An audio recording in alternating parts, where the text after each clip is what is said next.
Hey friends, Susan here with Pumpkin Hill Stampers. I have a Stampin' Show and Tell project to share with you today. And remember that all of the details will be on my blog and the link will be posted below in the comments. So don't worry about needing to take all the measurements and the details. That's all going to be for you on my blog. So just relax and enjoy the show and tell. And I'm going to show you how I crafted this fun card here. So today I'm working with Create with Friends for my sentiment, and I'm using Daisy Garden for my background stamp, and I'm going to be doing some embossing and some watercoloring, and then I'm going to put the whole card together for you, okay? Alright, so let's get started. So I have my card base, which is polished pink, okay, and as you'll notice they are different sizes because when I made my sample I decided to trim it down, so we'll see how that works out when I make this card for you. Then I've got a piece of thick Whisper White that's going to be my front panel that I'm going to stamp and emboss in watercolor. I have another panel I'll stamp my sentiment on, and then we're going to make the cute tag. So first things first, let's do our embossing and watercoloring. Okay, so I'm using my Stamparatus, and I'm going to open that up. Now I've got this set up.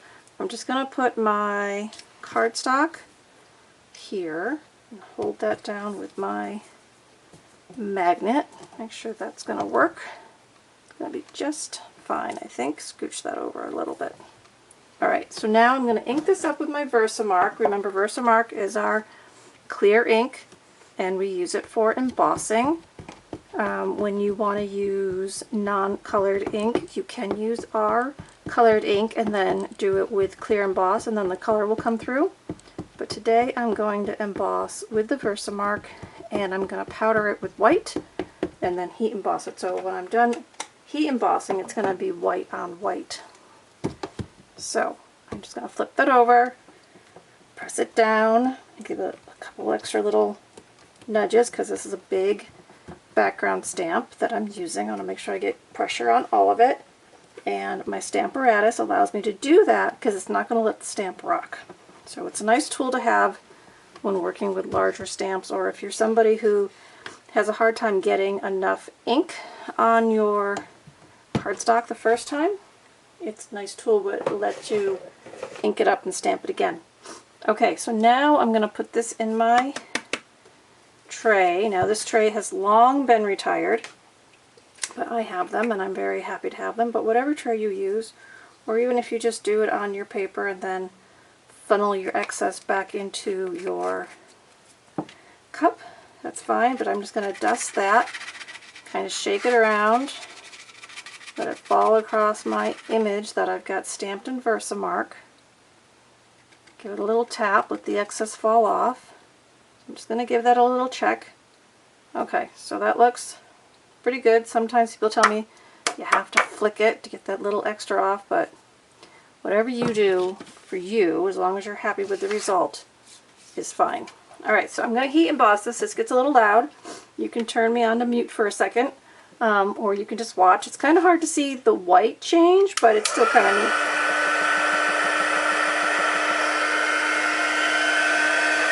Now be careful when you heat emboss that you don't burn your fingers. Usually I have a little tool to hold the corner of my cardstock, but I'll just move my finger around as I go. So I very slowly use my heat embosser. It's going to melt that powder to the ink, and you're going to see it get shiny and kind of raise up.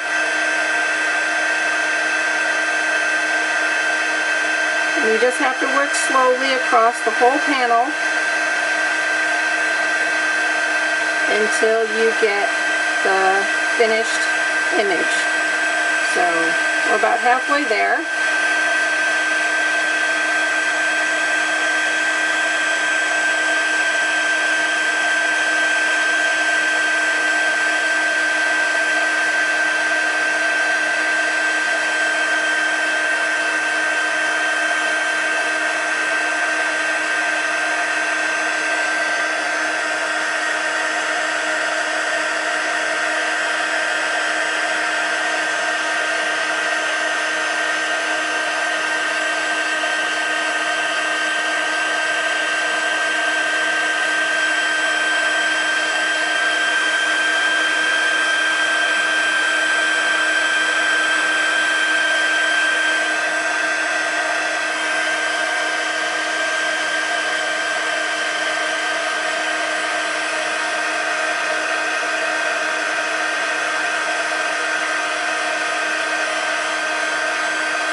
So there is my white emboss on my white paper, and I use thick cardstock so that holds up to my watercoloring a little better.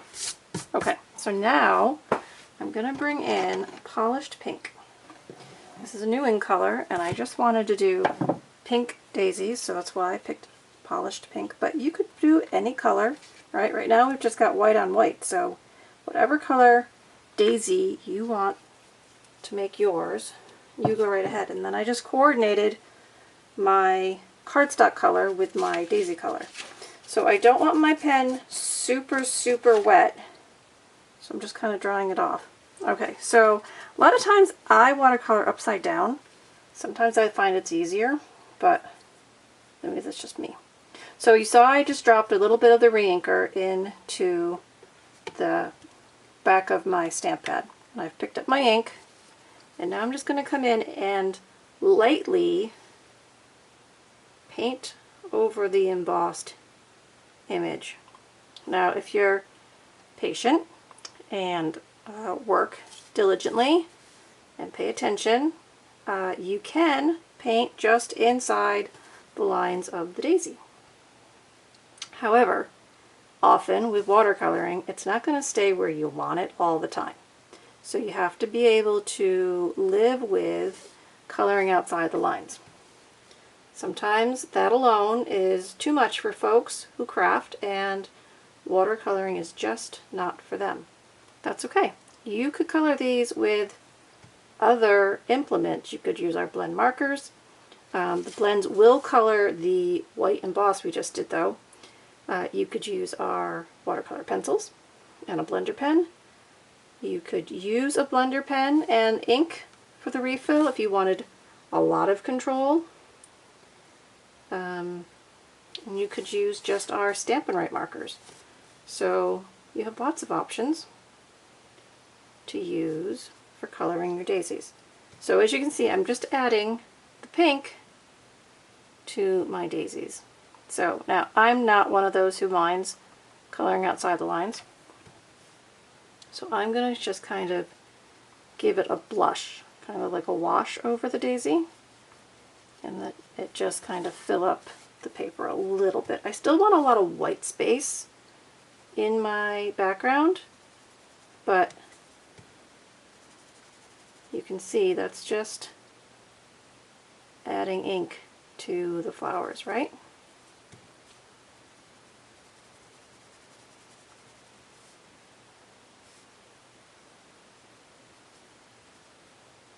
And see how when I come outside of that embossed shape, it just kind of bleeds over into the background to give the background some shading. So however you want to work your project is totally like you, for you. You know, I always say, it's your card, make it your way. I don't make any rules.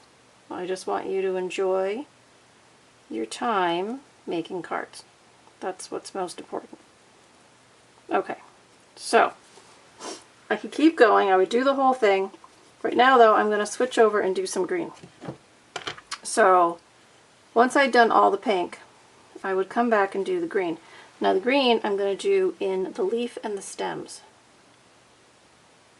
So you see, I can see the embossed white on white when I'm working, and as I add color, it makes those lines really start to pop. Now if I want my green to be lighter, I just add a little more water into the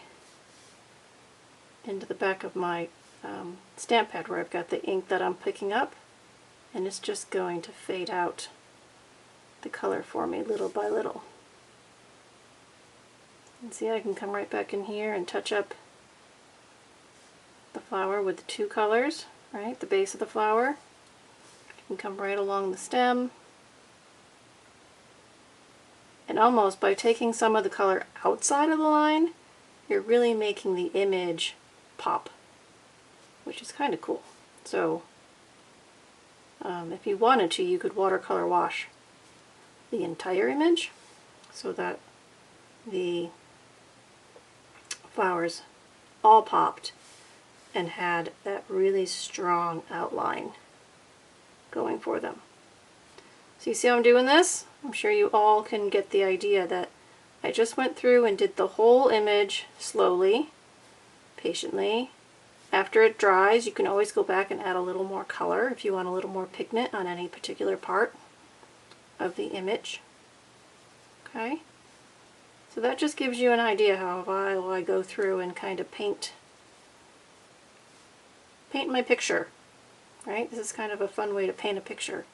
You've got that cool embossing technique, which gives you a cool raised image, but then you can really personalize it with the way you decide to add color. Okay, I'm going to stop there for the sake of time, and I'm going to show you a panel that I have finished. Now, you'll notice that on my card, right, this is a whole panel, the whole image. When I got done doing the whole image, I cut it in half.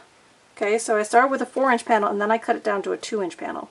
So I've got a piece of a 2-inch panel I finished before. So this is going to be half of my card. Okay, and now the other half is this sentiment that I'm repeating down the side here. So what I've done is I've taken 3 stamps from the sentiment set, Create with Friends, and I'm just going to show you. So if I ink that up and stamp it there, okay, so I set 1, love, and then you forever, love you forever. And all I'm going to do is repeat stamp that down my other side. So I'm just going like this, and I'm just going to freehand it. If you want to use your stamp apparatus, you could put it on there and then hinge stamp it down, but I'm just going to stamp it down freehanded. Okay, so now I've got a second panel. I've got 2 panels there. Now I've got my little tag to make. So I want to emboss my sentiment here too. Clean my ink off a little bit. I didn't bring my little spritzer over. Hold on.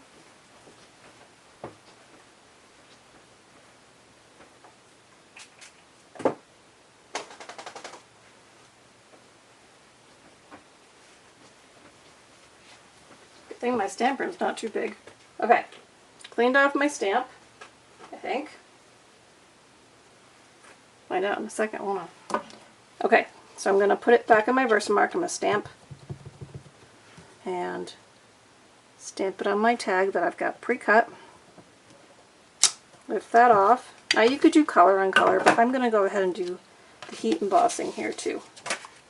So now I'm just going to pick up some of my excess embossing powder. I'm going to dust my tag, and then I'm going to heat emboss this real quick.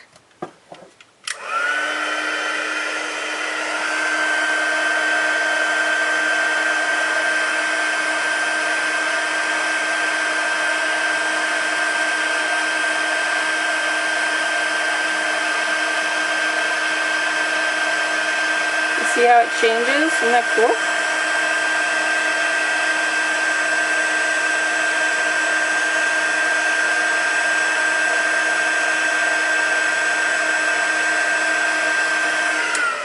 Okay, so got my tag, got some ribbon. I've got another piece of cards back here. I'm using seafoam for my backer because that coordinates with the garden green.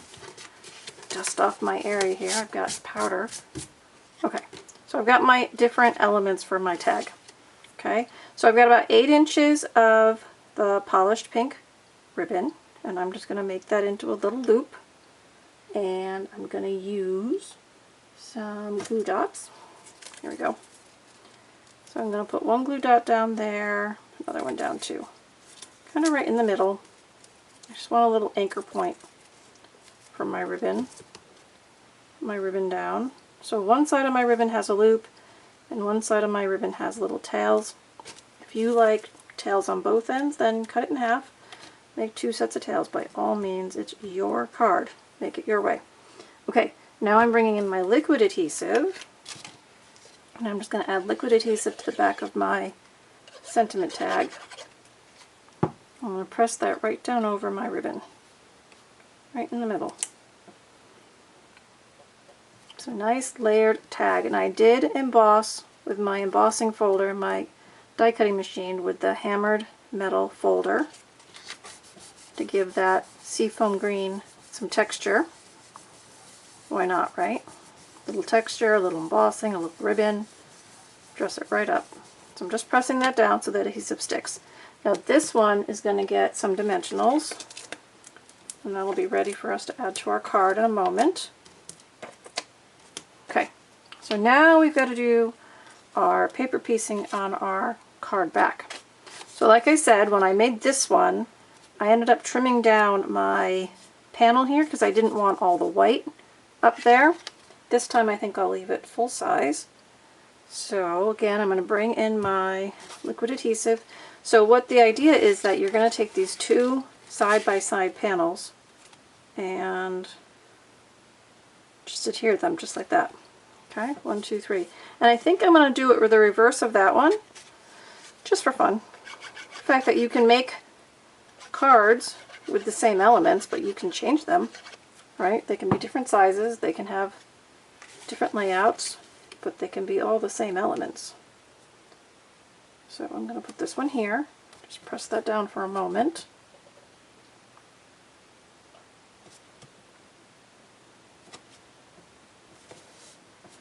And then I'm going to do the other side.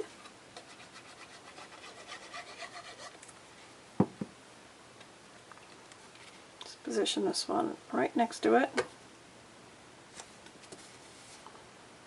Okay, and then sometimes I just flip it over and really press it from the back, just to let those layers adhere before I go too far. Okay, and then this is going to go right on top. So I'm just going to peel off my backers. And let's see, low, middle, I think we'll go low on this one. What more of those daisies show. So there we go. So there we go, guys. Some fun techniques here today. Side-by-side panels, repetitive stamping of our sentiment, right? A fun tag, some fun embossing, and then that watercolor wash kind of with detail with the idea of it, right? Kind of staying in the lines, like I was on this one, trying to stay in the lines. But if you want to, go ahead and watercolor wash, you know, the whole panel. So I think I'll do that on this one, and then I'll post it on the blog as a photo so you can see what it looks like when the whole panel is watercolor washed.